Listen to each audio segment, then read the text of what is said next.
অনেক তো টমেটোর ভর্তা খেলেন, কিন্তু এভাবে কয়জন খেয়েছেন টমেটো দিয়ে ডিম দিয়ে? তো চলুন আজকে আপনাদের সাথে আমি সেই ভর্তাটাই শেয়ার করব। তো প্রথমে একটা কড়াইতে তেল দিয়ে সেখানে আমরা দিয়ে দেবো পরিমাণ মতো পেঁয়াজ। যে যতটুকু পেঁয়াজ খান ততটুকুই দিব। তারপরে এটাকে সুন্দর করে নাড়াচাড়া করে যখন এটা লাল হয়ে যাবে তখন এটা আমরা তুলে ফেলবো। তারপরে দিয়ে দিব আমরা রসুনের কোয়া। আপনারা যদি বেশি খান তাহলে বেশি দিবেন, কম খেলে কম দিবেন। এটা যখন লাল হয়ে যাবে তখন আমরা তুলে ফেলবো।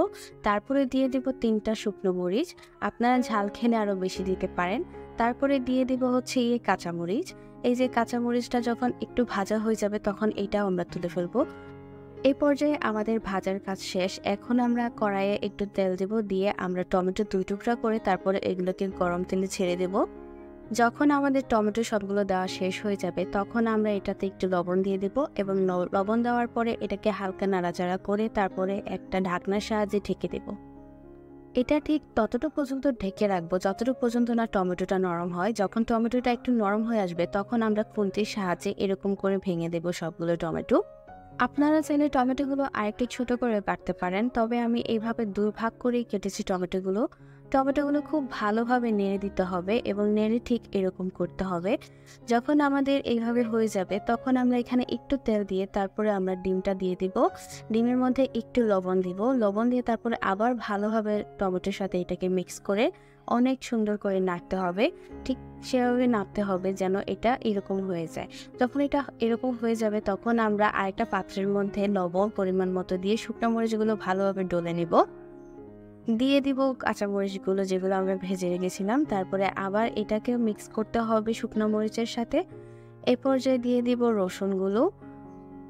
রসুনগুলো যখন মিক্স করা হয়ে যাবে তখন আমরা দিয়ে দেব ভেজে রাখা পেঁয়াজগুলো।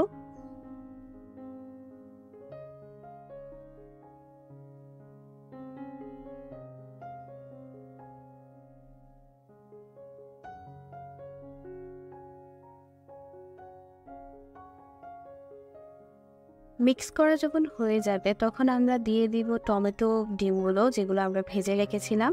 তারপরে এটাকে খুব ভালো করে নাড়তে হবে। আমার এখানে গরম ছিল বিধায় আমি এরকম করে নাড়ছি। আপনারা চাইলে চামচ দিয়েও নাড়তে পারেন। যখন আমাদের এটা মিক্স করা হয়ে যাবে তখন আমরা দিয়ে দেব পরিমাণ মতো সর্ষের তেল। সর্ষের তেল দেওয়ার ফলে এটার মধ্যে একটা অন্যরকম স্মেল আসবে।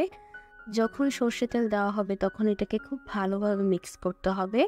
মিক্স করা শেষে আমরা দিয়ে দেব ধনেপাতা এবং এটাই হচ্ছে গিয়ে আমাদের লাস্ট প্রসেস। আর এটা দেওয়ার পরে এই ভর্তাটার স্মেল কিন্তু অন্যরকম চলে আসে।